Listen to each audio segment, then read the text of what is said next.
ఓం శ్రీ ఆంజనేయాయ నమః. అందరికీ నమస్కారం.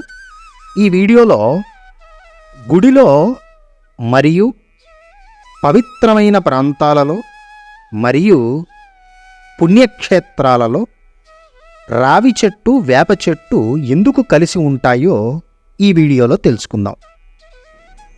చాలా మటుకు గుళ్ళలో లేదా గుడి పరిసర ప్రాంతాలలో రావి వేప చెట్లు కలిసే ఉంటాయి.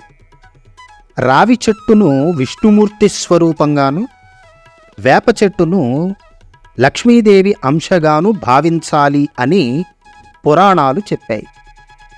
ఈ జంట వృక్షాలను గనక పూజించి ప్రదక్షిణ గనక చేయటం ద్వారా ఎన్నో దోషాలు తొలగి పరిపూర్ణ సుఖ జీవితం పొందుతారు అని శాస్త్రాలలో ఉన్నాయి.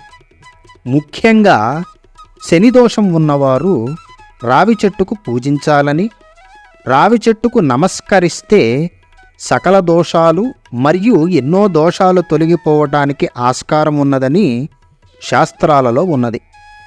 మరియు శ్రీకృష్ణ పరమాత్మ అతని చివరి దశలో ఈ చెట్టు కిందే విశ్రమించి వైకుంఠాన్ని చేరున్నట్లుగా మనకి కథ ఉన్నది.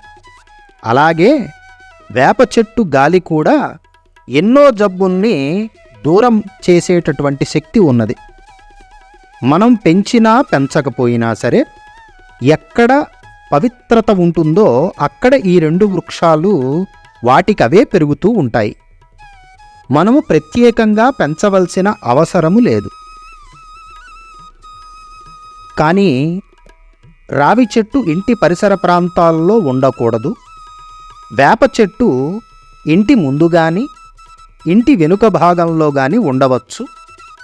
దీనివల్ల అనేక జబ్బులనేవి మన దరి చేరవు అని శాస్త్రాలలో ఉన్నది.